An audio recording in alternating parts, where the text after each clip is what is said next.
আসসালামু আলাইকুম, welcome back to my channel NNK lifestyles. আশা করি আপনারা সবাই ভালো আছেন। আজকে আরেকটি নতুন ব্লগ নিয়ে চলে আসলাম আপনাদের মাঝে। তো আজকের ব্লগে কি রান্না বান্না করছি ওগুলোই শেয়ার করব।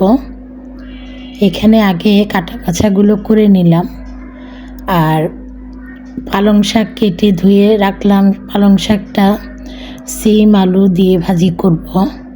অল্প সিম আলু এইভাবে কেটে রাখলাম, সেই সাথে কিছু আলু দেখতে পাচ্ছেন, ওগুলো গোস্তের তরকারিতে দিব, এই জন্য এই সাইজের করে আর কি কেটে রাখলাম। আর পালং শাকগুলো কেটে ধুয়ে চালনিতে রেখে দিলাম। আর শাক ভাজি করলে শাকের থেকে অনেক পানি বের হয়, ওই জন্য এইভাবে পানি ঝরানোর জন্য রেখে দিলাম। সাথে যে ধনিয়া পাতা, কাঁচামরিচ, পেঁয়াজ, রসুন ওগুলা সব কেটে নিলাম। আর যেহেতু আলুটা গোস্তের তরকারির জন্য কেটেছি, গোস্তের তরকারিটা মা বসিয়ে দিয়েছেন, এক চুলাতে ভাত বসিয়ে দিয়েছেন, কারণ আজকে রান্না করতে দেরি হয়ে গিয়েছে। তো ওই জন্য চুলা যেহেতু খালি, শাক কাটা বাছা করার সময় মা এক চুলায় ভাত আর অন্য চুলাতে গরুর গোস্তের তরকারিটা বসিয়ে দিয়েছেন। আর গরুর গোস্তের তরকারিটা কষানোর পরে সেদ্ধ হওয়ার জন্য আর কি ঝোলের পানি দিয়ে দিয়েছেন। এরপরে আবার আলু দিয়ে কষিয়ে তারপরে আবার ঝোলের পানি দিবেন।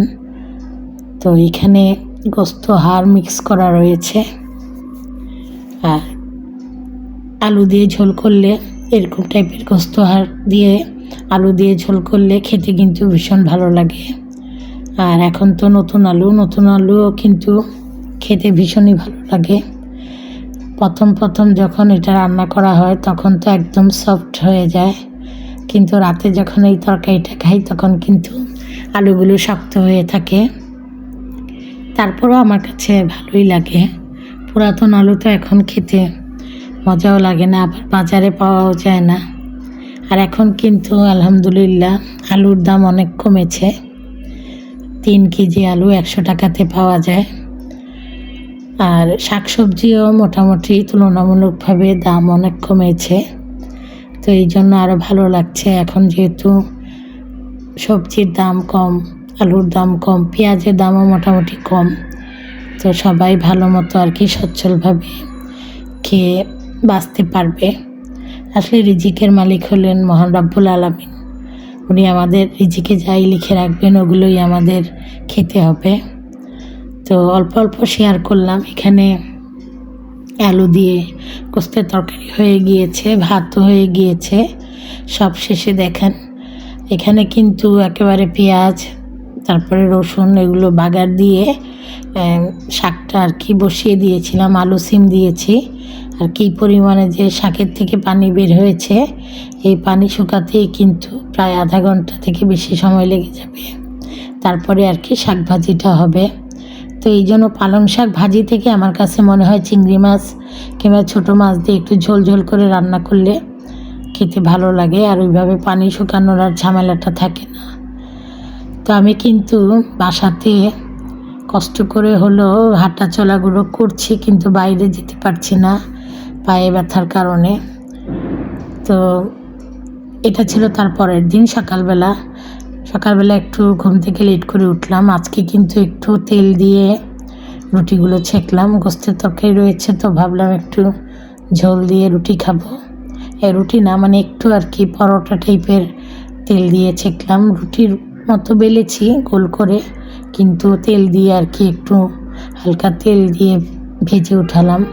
আর এরকম টাইপের পরোটা টাইপের মানে রুটি টাইপের খাবার গোস্তের তরকারি দিয়ে খেতে ভালোই লাগে। অল্প তরকারি বের করে ওভেনে গরম করে এখন নাস্তা করে নিচ্ছি। আজকে এটা যেহেতু তার পরের দিনের ভিডিও, তা আজকে কিন্তু রান্না বান্নার ঝামেলা নেই, কারণ আজকে ছোটো খালাদের বাসায় সবার দাওয়াত। শাহরিন আজকে কাচ্চি বিরিয়ানি রান্না করবে। তো সত্যি কথা বলতে কি, আমি সিঁড়ি পেয়ে দোতলাতে যাব এমন পরিস্থিতি মানে নেই, পায়ে প্রচুর ব্যথা। তো আমি তো যাইনি, গেলে অবশ্য ভিডিও করতাম।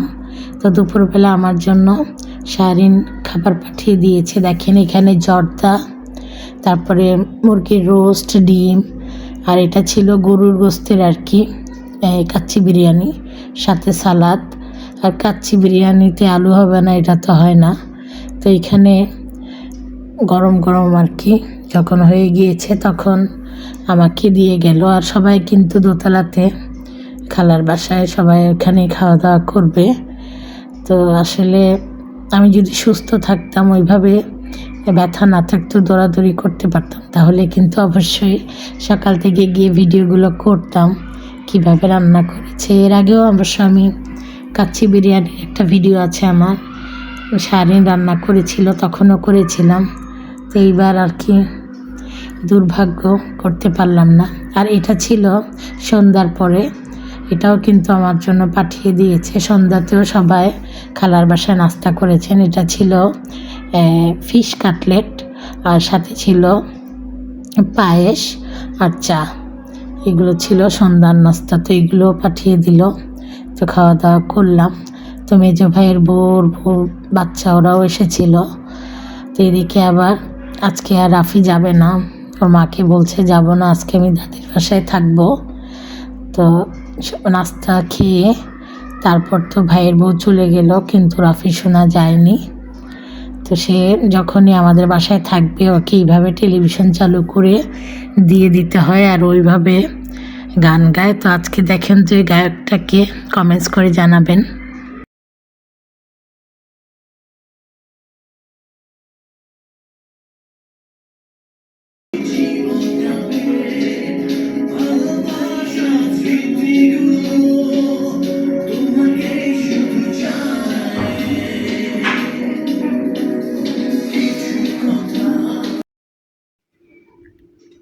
টুপি আর চশমা পরে কি সুন্দর করে ও গান শুনে আর গান গায়।